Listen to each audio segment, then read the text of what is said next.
G'day again, Year 12. Just checking that we're all going with our good friend Screencast-O-Matic. Welcome back. We left off here with the methods of international payment, okay? So to give you where we're at, we're up to here, and this is from the assessment task as well. You'll note if I go here and go to Qantas, I've got you discounts for early payment, clean payment, methods of international payment. We've got your resources there to help you, let's just say help, you with your assessment task and what you're meant to be doing for number 2. Anyway, without further ado, let's cut it off. This here is a method of international payment. So here are all the syllabus dot points, all right? So if we go down, this is the syllabus down here.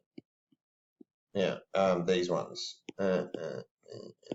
Now, this is an important graph for you to use in terms of it builds your understanding. Well, not a graph, it's I guess an image that for if you're exporting this. So this is from the view of Qantas or any other businesses exporting, let's say Australian beef exporters. The payment in advance is your least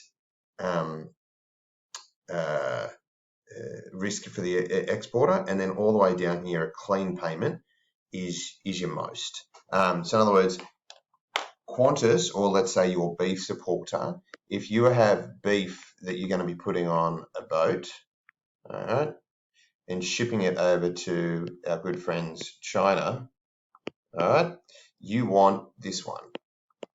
In other words, they pay you before it goes on the boat, before you've shipped off the cattle, all right? Whereas the least you want is what's called a clean, the most risky for you is what you would call a clean payment, all right? Where it's the exact opposite. So you're not paid in advance before you put the beef on the ship, you're paid after it arrives. Now, I'll go through all these relatively quickly, and this will just be, and we'll cover them off, all right? But let's get this into our notes, all right?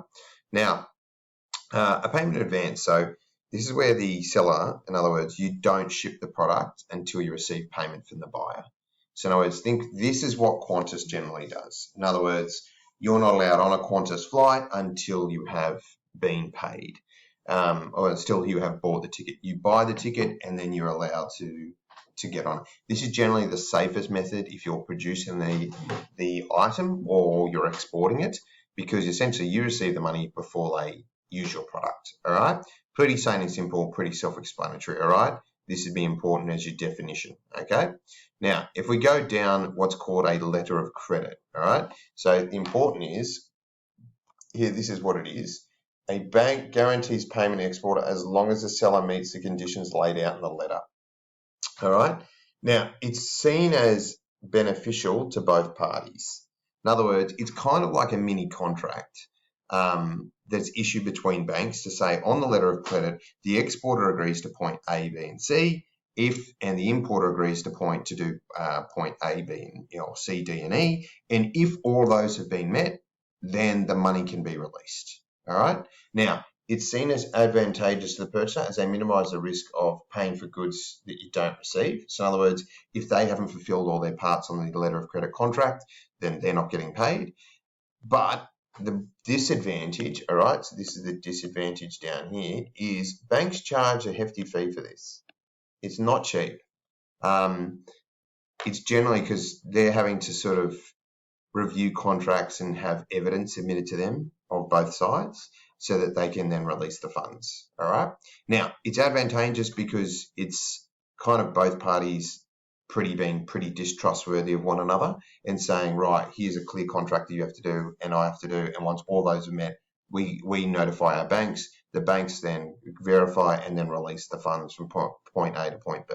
So what that would look like from a visual perspective is essentially this, all right? So this, I'll try and do this with, I'll change it up in the color green. Now, so essentially they buy a letter of credit this way and their bank issues it over to there, all right? Now, these two parties is where the contract's between. So they have to do point A, B, and C, and they have to do point D, E, and F. Now, these two banks are waiting on a tick, tick, tick from then, and a tick, tick, tick from then, and then essentially the funds are released, all right? So if it's not, and some of these fails, for example, this doesn't get done, all right, the funds are never released between the two banks, and essentially it goes back to the person A, I guess the person who was going to buy it in the first place. They don't receive the goods, so they're not releasing the money, and the world goes on. Now, if you do get arguments at occasion where, for example, they have received the goods and yet there's still something that there's no evidence on, so there are bits for argument, but generally a letter of credits are done very frequently. HSBC Bank, this is their area of speciality, so it's made them one of the largest banks in the world.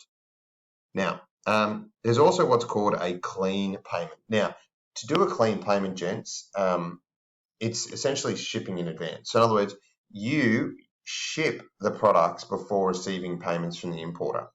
Now, importers essentially buying on credit. Remember from year 10 commerce, in other words, you're shipping the goods over saying, just pay me back in the next 30, 60 days. And they don't essentially pay until they've received the product. It's very risky for the exporter and low risk for the importer. In other words, you're getting, if you're exporting it, you are paying, for example, if you're Mercedes in Germany, you are paying for the production of the car, shipping of the car to the dock, putting the car on the ship, shipping that car halfway around to Sydney in Australia before having received 1 cent from the Australian Mercedes importer. All right? So it's pretty highly risky. This would be like for you guys, Qantas, literally rocking up at the airport, getting on a flight from Sydney to London, all right, landing in London, and then paying Qantas for the right of you having flown it.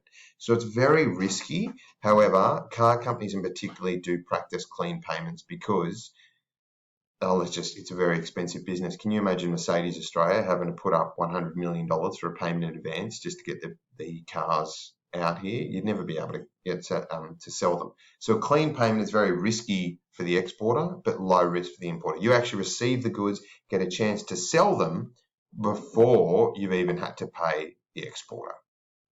Now, the last one here is the bill of exchange, and that's what, scooping around a bit, and then we're done for this short video, which is good.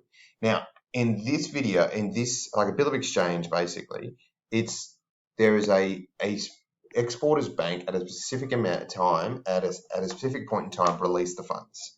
So, in other words, we're saying is when the exporter has shipped the goods, so in other words, Mercedes Germany has built the car, put it down to the docks. As soon as they receive the shipping documentation saying the cars are on the boat and they're on their way, they release the funds. All right. So generally, it's on shipping documentation. That's why shipping documentation is kind of important. Now, essentially, it puts the pressure. So this is where the onus is. The onus is on the exporter. All right, to hold up their part of the deal. So they've got to make the good, put the good on a ship, all right? So hire the ship themselves or pay for the spot on the ship to get a thing. And then once the goods have been dispatched, all right, bang, that's when the money is gone. So now the importer is accepting the risk to say if the boat if there's pirates, believe it or not, they still exist in the world. If it gets hit, if it's a natural disaster or something, or there's a problem at their docks, so in other words, the Chinese government say that we're not releasing the goods until you bribe us or something, that's not the exporter's problem. The onus is on you, all right? You've got to sort that out at your end. We've done our bit. We've built the product, we've got it on a ship, and we've sent it to you. Now it's the rest of your problem. We've still received our funds, all right? Now, those are all the methods of payments. Now, for the exam, you need to examine some of these, all right? I'll say it here already as an example. Qantas, we know for a fact, use payment in advance with their clientele, all right? But in terms of procurement with all the supplies and the fuel and everything else that they use some of the other methodology, which is these ones, okay? Now, I've already put up some resources for you, which I showed in the last video, so it's there for you. I'm definitely hoping that you guys are at home working, looking after yourselves and staying away from COVID-19. My next video and final one for you is notion of hedging derivatives, and this is part of your assessment task.